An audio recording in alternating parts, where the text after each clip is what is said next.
we've seen this kind of discord between what states are able to do, what they want us to do, and what people are asking for, questioning, calling for. And a lot of people have alluded to this kind of disruption.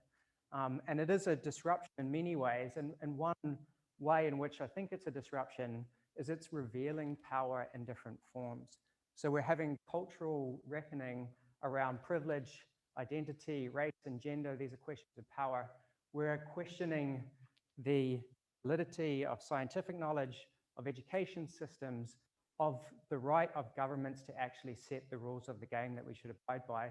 And these are huge power questions. And I believe that a lot of these were not as visible previously as they are now. So we're all starting to ask those questions. Even in little old New Zealand, where I'm from, they're having a peaceful protest in a very New Zealand way. They're all just sitting down there, not making too much of a fuss. So it's happening, and I guess they're sleeping here, so we all do it in different ways. And why is it interesting for me to talk about power? Well, I never came to power intentionally. My work has always been called conflict resolution or peace building. So when you think of that, you think of negotiation of peace agreements, you think of reconciliation programs, you think of justice initiatives, of mediation. You certainly think of what you don't want to have, which is a lot of violence. And what you see, what peace building essentially is a systems change effort to try to transform a system so that it does not produce so much violence as an emergent property of the conflict between actors in that system.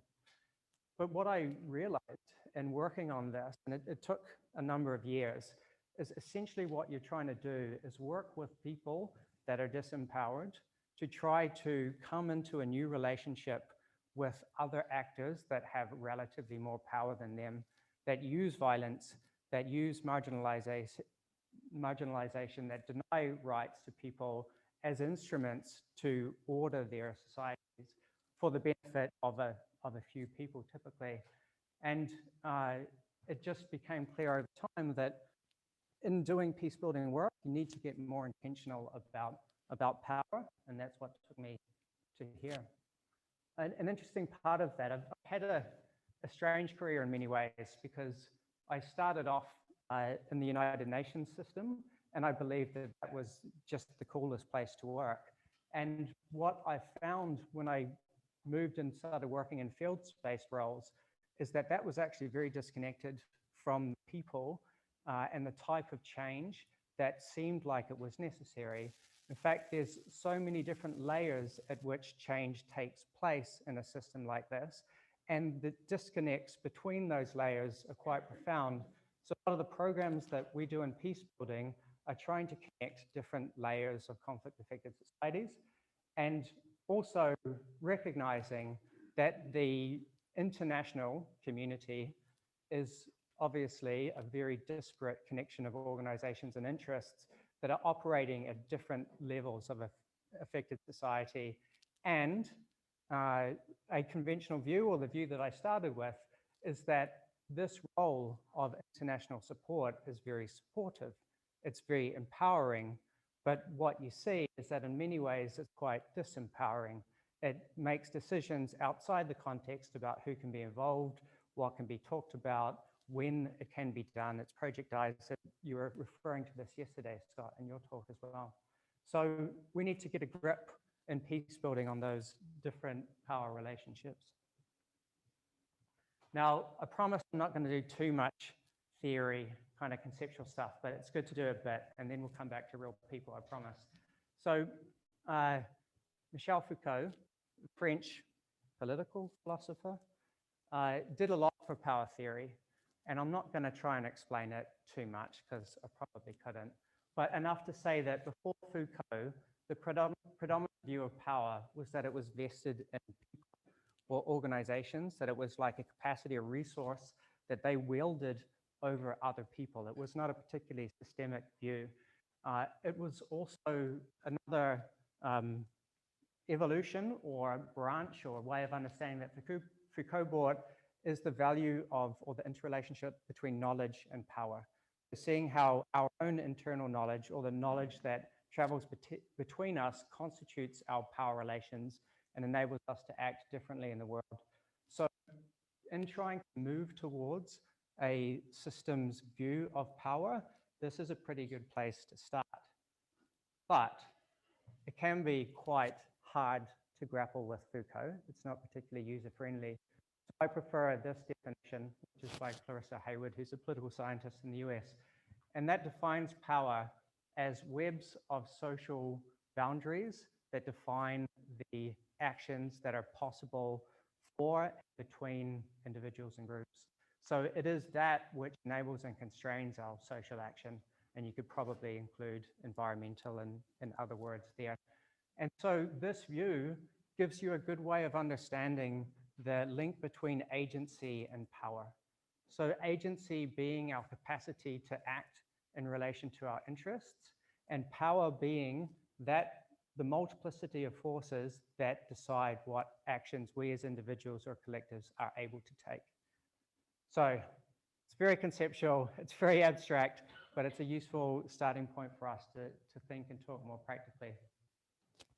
So I'm going to get to a case study in a moment, but first, just reflecting a bit on what Anna was saying yesterday about the what. The what that needs to change is relatively clear with respect to power. So there's many different definitions of power, but one that is useful in understanding the target of what needs to change is this idea of power over. So power over being a way that power is used as a form of authority to dominate and control and to marginalize. That is often, in some, many, not all systems change efforts, the type of change that is desired. So if you think about having an inclusive financial system in which everyone has access to finance, so that is enabling a consumer to not be, or not having financial institutions to have so much power over individuals, empowering individuals in the context of that system. Or if you think about campaign finance reform, if you want to remove lobby interests out of politics, what you're talking about is hidden power interests that have power over voters. So this might not apply in all systems change efforts, and I'd be particularly interested to hear more examples from the private sector, because what you're going to hear from me is mostly public sector and civil society or third sector. However, it's in no way easy to know what you're trying to change, and I don't want to give the sense that it is. And that's because power has visible, hidden, and invisible faces. So this is power theory going back about 30 years. And the visible face of power is often what we target and we talk about, and we look at and say it has to change. So if we think about politics, you might see Boris Johnson's face, and you might say, this is what needs to change. We need to get this person out of politics, if that is your political view. Or you might say, it's this law that needs to change. This law is oppressive. It is a visible aspect of power. But power over is also constituted by many forces that we don't see or we don't see easily. So hidden power is incredibly important. And if you think of all the work that is done with WikiLeaks, Panama Papers, other efforts to expose big money, to expose big power, it's trying to bring that into the public view, because it's hard to act upon if we don't know where it is, what it is. And then perhaps the most insidious or hard to grapple with is what's referred to as invisible power. So invisible power being the ideological realm of what we have internalized in our lives, which sets limits on what we believe that we can do, where we think our place is in the world, what topics are seen as okay to talk about or take action in relation to. And so if you're working on patriarchy, gender, identity politics, this is a realm of power that you're working on. But just another example that I always found strange and unusual for anybody that has lived in or is from the United States, I recall living there that it was hard to have a conversation about big business. You could really easily have a conversation about big government and why that was bad. But if you have a conversation about big business being bad for society, you're a socialist. So that topic of conversation gets marginalized very easily. And I'm not saying that that's right or wrong, but that is power to shape what narratives are okay to have a conversation about. Okay, so back to real people and the case study. So I want to talk a bit about Colombia. Colombia, are there any Colombians in the room? Okay, that's maybe good. You won't pull me up on everything I say wrong. But it's an incredibly diverse country. It's blessed with a lot of natural resources, very diverse in terms of population, identity, different cultural groups, and but as many people would recognize, the set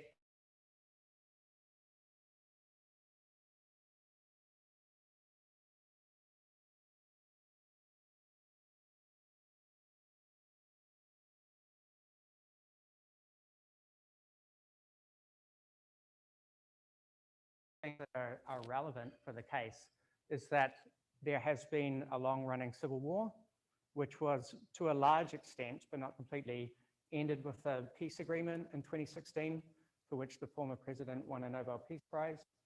It's an incredibly unequal society. I don't know where it stands in relation to others, but it would be right up there, and it's very entrenched. And that manifests in different ways. But the type that's quite relevant to this case is the divide between the capital city and the territories.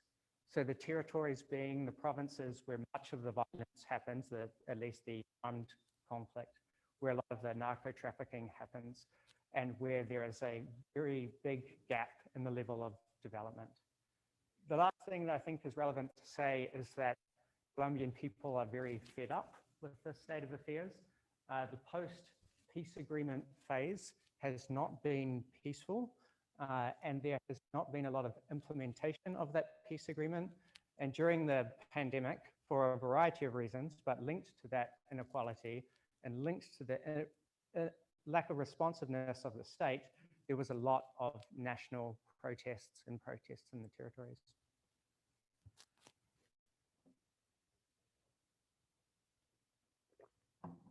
Okay. So what's causing all this conflict? If we can just understand that, I think we'll be absolutely fine. This was a mapping done by a group called Fundación Ideas para la Paz to try to grapple with some of that complexity around how would you actually implement the peace agreement? What are the issues that are in play? And like it was said yesterday, it's a very, very good point. It's not about the map that you produce, but it's about the collective intelligence that is derived from the process of actually putting it together, and ultimately what people do with that knowledge. But if you zoom in at the core of that, so this mapping approach, it's a media group approach, it creates a kind of core loop or deep structure. And at the heart of it is essentially the inability, unwillingness of the Colombian state to actually meet the needs of its populations in the territories. And the failure to respond to that leads to a lot of actions where people use their agency to pursue their interests outside of the institutionality, which is linked with a lot of violence, which leads the state to continue to be oppressive over the populations. I don't think that this is a pattern that's unique to Colombia. I think you probably find it in a lot of conflict contexts. So this leads us to one of the key kind of dynamics that is active in that context. And I think it's active in a number of places in the world at the moment. And that's that you have national institutions which are trying to develop policies for people, which are trying to implement peace agreements, which are using their rules and procedures that have evolved over hundreds of years, like it was said very eloquently yesterday, evolved in a completely different context with much less dynamism, much less diversity and interdependence. They're trying to respond to these people, but they're not. And so when people don't have a legitimate avenue for trying to realize their aspirations and live better quality lives, they often don't have a lot of choice but to go to the streets. And that's been happening in conflict-affected societies for a long time. It's happening more and more in states in the global north. And how do you get at this dichotomy, this challenge. There's a lot of power in that mobilization of people. There's a lot of collective will for better lives. Now, it's not necessarily coherent, and it's not necessarily nonviolent, it's not necessarily liberal, but there's a lot of popular energy for change. So how do we try to channel that, use that, or integrate that with what our states do? Well, one of the answers is that you can have participatory mechanisms of policy making where citizens can engage in conversation with government about what the policy agenda is and how to implement it. So in Colombia, what they have done in many different attempts is set up these participatory spaces, peace councils, participatory forums around the peace agreement, ways of actually gathering public desires and showing that they are listening to people. Now, what seems to happen is that these spaces don't lead to any change. They just end up becoming frustrated. People in them become frustrated and they leave and they go back out to the streets. And one of the reasons for that is there's actually no change in the power relationship between states and citizens. So the question is, how do you make them participatory? How do you make them inclusive? How do you make them places that actually lead to a change in that relationship between citizen and state? So they have an architecture of this at the national, departmental, and municipal level. They're elected members of that space. They have formal mandates, but they can be disrupted or cancelled by the government. So what we did, and this is a program, it's been going for a year now. It's just been funded, partially funded for 2 more years. And in the first, it was interesting because we could only get our first tranche of money if we said that we would use a traditional approach. So traditional approach, it was a capacity development program with a kind of deficiency model. If we just train them in these things, then they'll do the things that we think they should be doing. These are the members of the peace councils. And it was fully projectized, right? So it's a 12-month project, and the timing of it was determined by the Colombian government and the donor.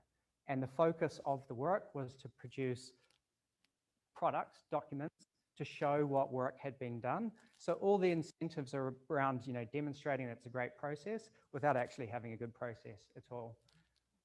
But interestingly, our other donor is very interested in adaptive methodologies, is very interested in bottom-up processes, gives us a lot of flexibility to apply methodology in the way that the participants want to do it.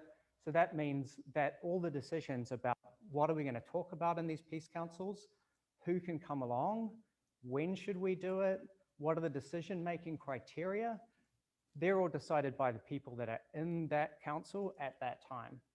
And the focus on learning is that we will actively learn by engaging with other community members so that we can improve what we are doing now. It's not learning so that we can produce a report that goes back to a donor to show that things have been implemented how it was supposed to be done. So it has a focus on iteration, adaptation, and scaling. It's systemic action research. For any of you that are familiar with that, Danny Burns at the Institute of Development Studies is the one that pioneered that. So where does this actually get us to in terms of how we might do systems change, or how you might transform power in the context of doing systems change work? And these are the essential questions, and I think what we need to reflect on. So I have scattered around a few post-it notes on chairs, or at least put them on the end of the row. What I'd like you to do with somebody in that row is take that and a pen, pass it down to others, because as we go through this, I'd love for you to reflect on any of these approaches. You're going to hear 3, and I want to hear your approaches. So on the sticky note, you can write, "It's complete bollocks. What's he talking about? That doesn't work." You can write a reflection on it, or a question about it, or you can write what you would do or have done. So really, you can write whatever you want to write. And you will write whatever you want to write. But try and make it about the how of working with power.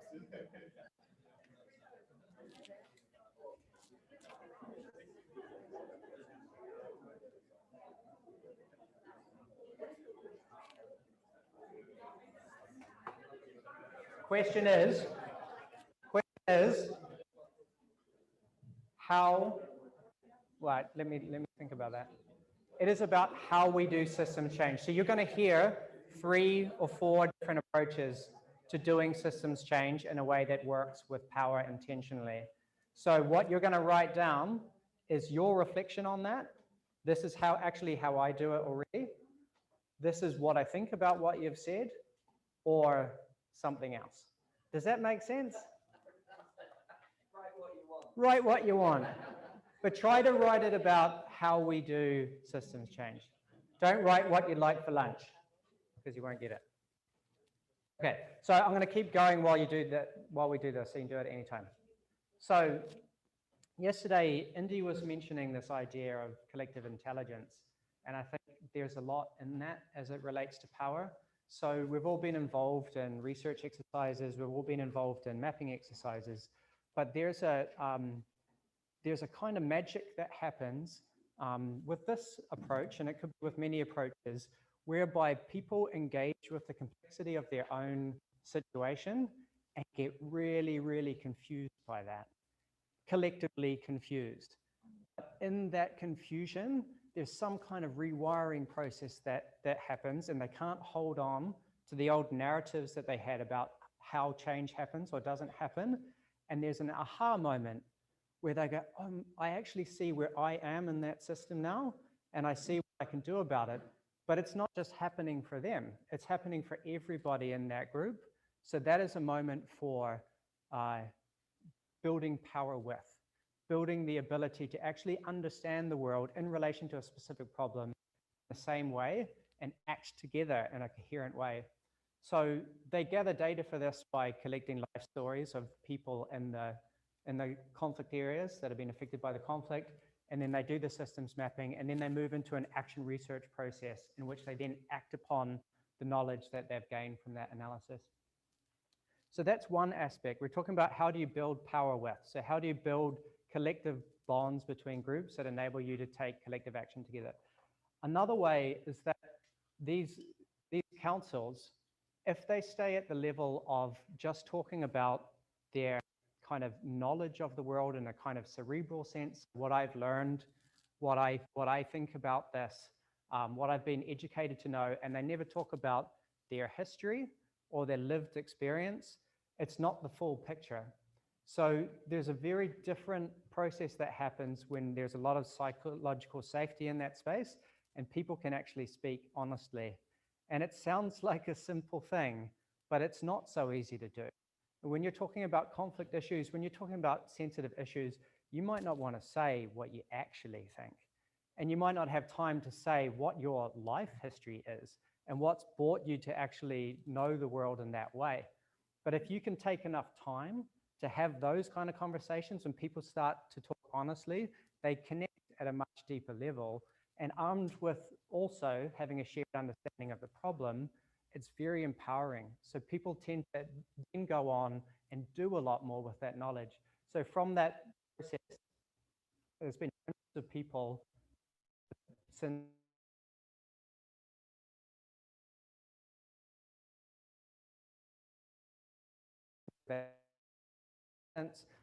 when actually preparing proposals for the government to manage sustainability water resources.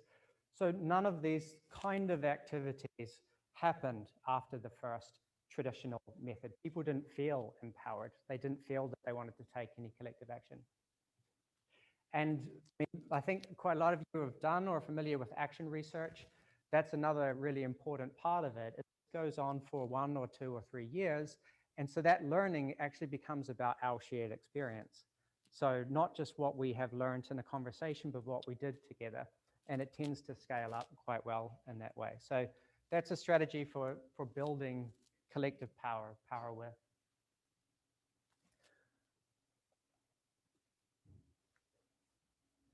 The other one is in some systems change processes, definitely not all, but a lot of the ones that I work in, there's a kind of problematic relationship between organizations and people. And so people, we can understand what people are, but organizations obviously different types, but in the international development realm, you're talking about donor organizations, non-government organizations, you're talking about government, and to some extent, you're talking about business, but it's quite a different sort of actor. And when people come into or have competing interests with those organizations, they often don't speak the same language. So there's kind of a formal language of government, which is around rules and procedures that are themselves really powerful and difficult to change. And we had this example from Scott yesterday, where the program that they were learning in demonstrated that there was an alternative way of achieving much better impact, but the government that was supporting that said, well, no, we can't work with that, and we can't make that change. And it's because inside that organization, there's a whole set of rules and procedures that stop that from happening. So there needs to be ways to tip that balance of power and to make that work so it can integrate the interests of government and people, because it's not that governments don't have legitimate interests or are bad or anything like that. It's that the interests in the system need to be integrated and power needs to be balanced so that that integration can happen. And the way that they do that is really by moving decision-making further up the chain of how knowledge is created, right? So it's a very different thing to produce a program for a population of people or to open up a meeting space for a group of people and say, right, here's your agenda. Here's what you're going to talk about it now, and then we'll take it away and make policy with it. It's very different to do that approach than it is to go to a population of people and say, we actually don't know how to do this. We would like to know. We'd like to include you. Can you talk to us about how we will make decisions, what we should talk about, when we should do this? So that kind of participatory policy making does happen, but it often happens in a quite superficial way where all the power is still vested with the institution that set up that space. So you need to devolve power, you need to devolve decision making, and that's what they did in this case. And then the last one that I'm really interested in for a number of reasons, but it's one of the key themes of this work, is about how do we blend the potential of chaos and order. It feels to me, and I think to others that have been talking, like we have a big problem looming for our institutions, which is that they evolved in conditions in which the rate of change was much slower, that reflected the prevailing interests and values of societies at that time, that were not really set up to be flexible, to be adaptive, to learn and to evolve. And because they can't do that, they're decaying in various ways. They're lacking complexity fitness. They're not able to respond to the needs of citizens as they evolve over time, and people are losing trust with them. People are saying that, you know, we're not going to vote anymore. We're not going to believe in evidence or in the education system. And for some, that might not be problematic. I work very closely with a good friend of mine who's an anarchist, and he thinks that this is great because we're just going to go to our kind of completely distributed governance. But I personally feel that that is a very worrying global trend, because these are the institutions that cater over time for the well-being of people, that set up the rules that are supposed to keep us from a completely dog-eat-dog, life is nasty and brutish and short kind of world, which does exist in some parts of the world that are ungoverned, and it's not very pleasant for the people that live there. So I think we need to do something about this, and in a way that is meeting the needs of ordinary people. Now, this comes out of this idea of chaotic change or chaotic space, comes out of the work of Dee Hock, formerly at Visa, and we had a great conversation about it yesterday. I think there's a lot of utility in this idea of how we blend chaos and order, and it can be really valuable for systems change. And I'm sure that some of you have encountered this and used this already. So what are the characteristics of social movements, social media, chaotic phenomena, of which there are many, many different types? I've just given a couple of examples. But they have very low latency. things happen very quickly. There's not a lot of delay between feedback. They're really dynamic. They change and emerge rapidly. They exhibit swarm behavior. They're highly unpredictable. You don't really know where they're going to go for good or for worse, or when that's going to happen. But they're also incredibly creative. They create completely new norms, completely new ways of doing, but they're unstable over time. And I think that this is the big and most important one, that if we're only looking to social movements for the change that we want to see, a lot of social movements are kind of like waves that crest, but they never break. So they generate a lot of public optimism and participation, and we get energized around that, but then the system and the powers that be collapse that wave back into the sea, and it never creates the change that we want to see. So Occupy Wall Street, I was in New York when that was happening down at Gotti Park, and that spread all around the world. People were, for very good reasons, I feel, frustrated around inequality, frustrated, brought on by the financial crisis. But what did that really change? In the aftermath of the financial crisis, the bankers still got their bonuses, the banks got bailed out. There wasn't a great deal of systemic or structural change in terms of changes to laws to rein in that kind of behavior. So what can we learn from that? And if we look at the Extinction Rebellion now, is that in some way different? Is that working in a way that could actually structure the type of change that they want to see? So I think we should try and we can get more explicit about that. This is obviously very different. So the question here is what are the sweet spots? What are the spaces in which we can bring some of this dynamic, creative energy of people, of our citizens, of our populations into conversation with government and other stakeholders in our society in a way that will be flexible and inclusive enough to manage the diversity and tension of our societies and enable our policies to evolve over time so they're not discarded by people. And I'm curious whether there's any space for policy processes here in the UK that could look at something like this, or if you're familiar with any. And there was talk yesterday of 100-year, what was it, 100-year? Yeah, like 100-year House of Commons. So what would it look like to have a public policy process, participatory process about a 100-year plan for the UK or about any country? Why do we not do that kind of stuff? I mean, those are the questions that we need to ask, and they're the questions that we need to answer. Why do we assume it's only power holders and institutions that have the interests or the capability to answer those questions? So I think that's where we need to move. I'll end there now, and maybe we do a couple of questions. Then I'd love it if you've written anything down to have a conversation about that stuff. Okay, thank you.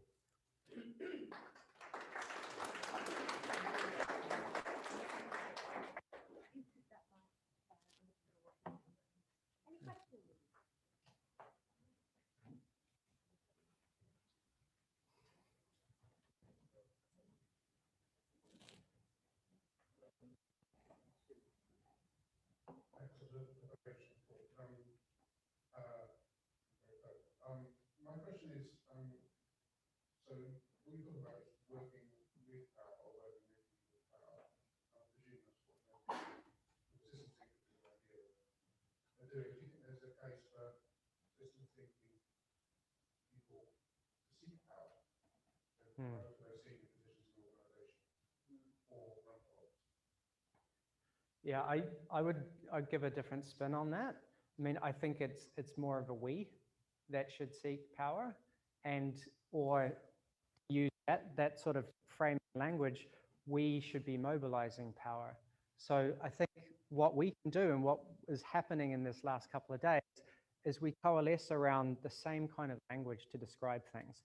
We get clearer on our definition so that when we use this in our work, when we talk to other people, we're using a common language so that our efforts actually become cohesive and don't butt up against each other, but actually have more impact. So I think the key difference for systems change is not to try and drive it from a traditional power view, which would be like one person in an organization, command and control thing, but a more distributed way of using language and meaning to connect more people. I think the Systems Innovation Hub is a very good example of that around the world, getting people to have similar conversations and building some collective voice around some of the issues that we work on.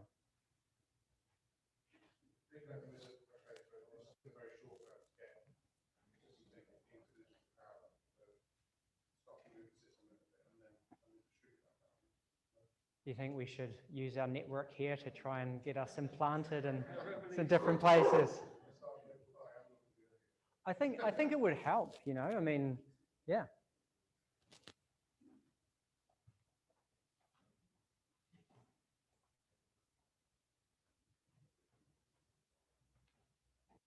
Yeah, thanks for a great presentation, Steve. I just want to make a connection to an initiative that I don't think we mentioned in the room in the last day and a bit, which was actually set up at exactly the time when Occupy Wall Street was going on. It was set up at the United Nations, just down the road from when protests were happening. The Open Government Partnership. The Open Government Partnership tries to provide the space, or in a way, tries to be a chaotic space. It now has like 80+ countries that have signed up to it, and then 200 localities have signed up to it. Colombia is part of it. I wouldn't let you come across it. You'll work with Colombia. One of my colleagues is Colombian, based in Bogotá, and has been involved in the Open Government Partnership process there. I think it's kind of a great shame that the conversation around the Open Government Partnership is not infused with any of this kind of systems change conversation. I think there's an important connection to be made there. I wonder whether, you know, what do you think about that, Stephen? Is it something that's been on your radar? Is it just, or do you see it as kind of inviting spaces that they're going to do that? I mean, I think it aspires to be more than that. In some cases, it is more than that. So I just thought it might be worth mentioning that connection. If anyone wants to hear more about the Open Government Partnership, drop me a line, grab me a coffee. Yeah, I mean, if anybody wants to make a direct feedback to that as well. I mean, I've heard of it. I don't know much about it. I'd be quite curious how it gets driven and how it gets its momentum, because for governments, I mean, it seems like some governments are becoming much more autocratic. You know, so they're stepping back from the wanting to be participatory, you know, responding to people, and they're trying to hold on to power because things are kind of unstable. And so, at least for those governments, there's not a lot of incentive to have an alternative, you know, a more open way. So, yeah, it'd be interesting to learn more about that. Yeah. I'd like to ask, what's your reaction to the recent increase in the polarization in the world? And actually, I think there's a lot of the sense of individual power, and people from different sides are feeling their powers are taken away. And what can we do about it from a civic perspective? Yeah, that's like a key question, really. I mean, I have a couple of ideas. I don't know if they might be crazy, but one of them is around this idea of common myths. So it's Yuvraj, you know the Harari, Noah Harari? Yeah. So it's his idea as a historian, and it's the idea that our civilizations or groups of people have always been cohesive because of a common myth. And whether that was ancestor worship or whether that was religion fulfilled that function. And in the context of nation states, you had pretty homogeneous information environments. You know, so you had some inflow from outside, but if you go to New Zealand, you kind of hear a silly little wonderful New Zealand view, and you go to other places and you get a different take on things, right? You still get that, but social media has changed that landscape because it's global, and my sister in New Zealand shares politically more in common with the religious right of the United States than with anyone else in New Zealand, unless they're also looking at those Facebook pages. And that's a source of a lot of lack of cohesion, because we don't agree now on what is true. You know, basic organizing principles or assumptions aren't there anymore. So we have collective action problems for that reason. I mean, that would be the one thing. And in terms of what to do about that, I mean, I really don't know. It's quite troubling. If anyone else wants to answer that question, that would be great.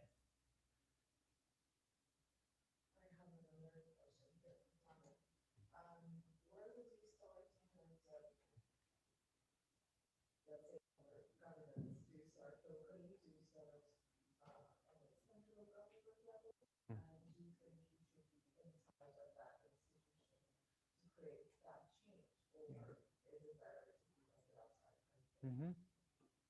I'd be very curious to hear from people that work for government or work in other sectors that could speak to that, because I think it's been tried, and the Open Government Initiative is an example of that. My experience has been it has not worked very well at all when we've tried to do that with higher levels of government, that the incentives to be participatory and to actually change what you're going to do based upon what people say, they push in the opposite direction. So we have not had much success at that, but we've also not done a lot of that. So I'd be curious to hear from others. We work mostly at a community level, so level of local government. And there, it's a little bit less formal. Power isn't as entrenched. There might be more flexibility. So one of the questions is, can you scale that process up? And we've tried to do that in the context of peace processes. So you get people talking at a geographically defined level about what they need to have a peaceful existence in their place, and then you advocate to central government, include that in a peace agreement, change a policy. It's worked a bit, but I don't think it has as much potential impact as if you were doing that nationally. So I don't know if others have any thoughts on that.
Always a good place to start and end.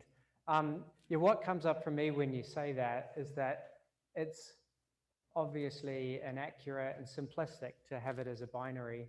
And it just, as you're talking, I was thinking about, I have a couple of friends that are quite active in Extinction Rebellion, and when they talk to me about it, it does not sound purely chaotic at all. It sounds quite organized and intentional and rule-based, but less so, probably, than a government and its rules and procedures. And then obviously not all governments are the same.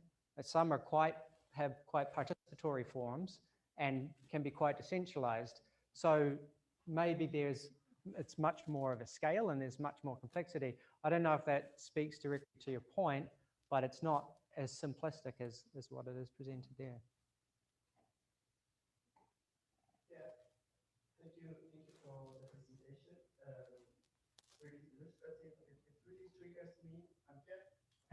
Sorry. It triggers me with some of the narratives that actually we got from ideas that the substance developed Mm. with transition. So we have this background of participatory process and managing kind of conflict. Mm-hmm. So I wonder from the kind of more practical or rational point of view, how some elements like leadership, mediation, even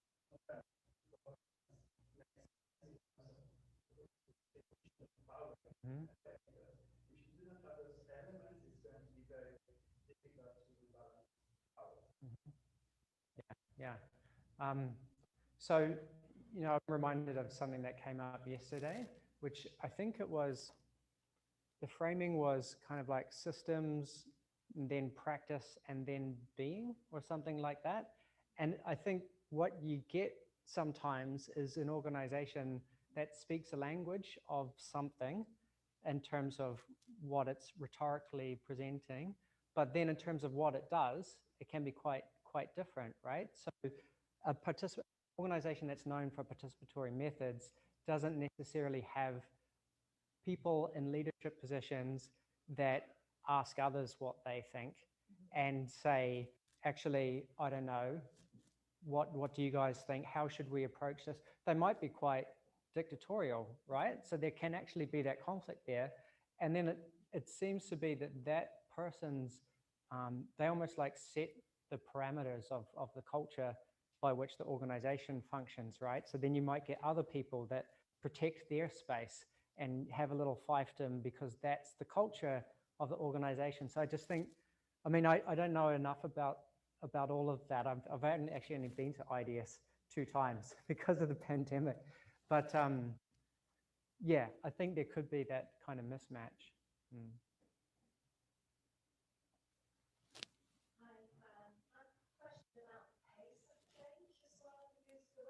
Could you put your hand up? I'm sorry. You were talking about organising different things on systemic change, and you mentioned 1 to 3 years, which sort of sounds quite a long time, Mm. and it feels like the pace of my life is a lot faster. So Mm. how do you kind of manage these two? And also, Yeah. there's another thing is that because of the pace of change, the kind of decision makers, the gatekeepers keep on changing as well, and Mm-hmm. the long pace keeps on moving. So I'm just curious in terms of how do you manage that, Yeah. it takes time to create that change, but then by the time you achieve that, things move on. Yeah, good question. Hard one. Okay, my personal reflection on that is that 3 years is not long at all for that kind of change. It's very difficult to get long-term funding for programs. I mean, maybe you guys do, but for us, getting anything more than 1 year is quite rare. And you have to set a lot of conditions and do a lot of work of establishing relationships to even start generating change. So the momentum is usually non-linear like this, right? And thankfully now, some thinkers in peace building at least are talking about 10, 15, 20-year timeframes because it's more realistic. But that doesn't mean that anyone's going to give you 10 years of funding, right? It's not going to happen. And things can be very dynamic in that time, but it feels like there's things that change very rapidly, and those are the kind of more emergent, chaotic things. But then the deep structural things, they take a very long time. So inequality of society, that's intergenerational work. Then the other question was about turnover.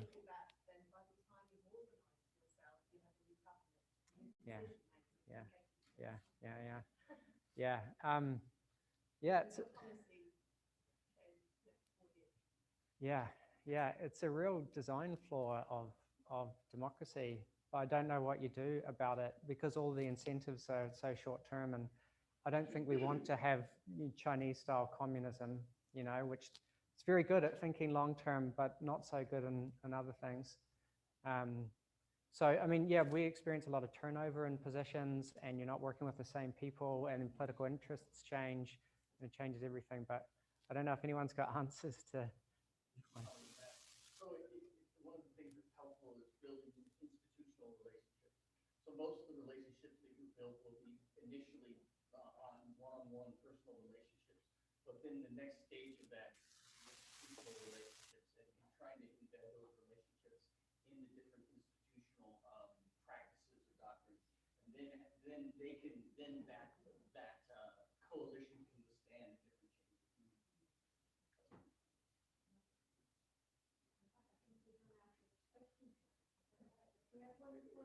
I've got one more. Everyone's got one more. One more then. I know you said you don't work with private businesses much, but maybe how would these principles apply to these disorganization, transformation towards like a regenerative model or a sustainable business model? What principles would cross over, and how do you think, let's see, how do you think those would apply? I think there's probably others in the room that could answer that question better than I could. It seems to me that my basic view of it is that the private sector can be agile, can be responsive much more easily. There's a real clear incentive to do what your customer wants. But in the private sector, they're so much more rigid in the rules and procedures, and there's very different cultural values around risk-taking or experimentation. So I'm curious about how this applies to the private sector, and I actually don't know how to answer that. I'd love to hear from anybody in the private sector. Yeah. That's the story of how Visa was founded. And Visa was a chaotic organization before it can start. Those are the principles. Visa, I think, perhaps is the biggest systemic success story in virtual cards. I know it's very long. Yeah. Oh, it changed. In the beginnings, yeah. So much love.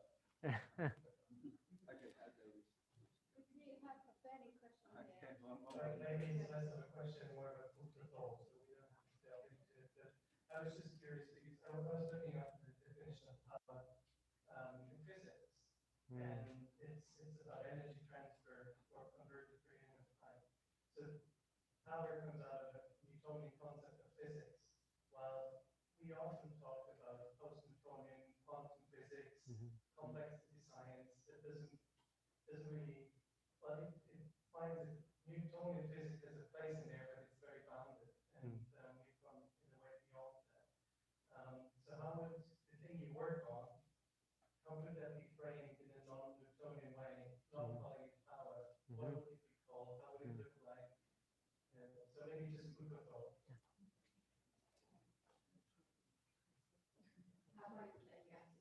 I was going to say entanglement and leave it there.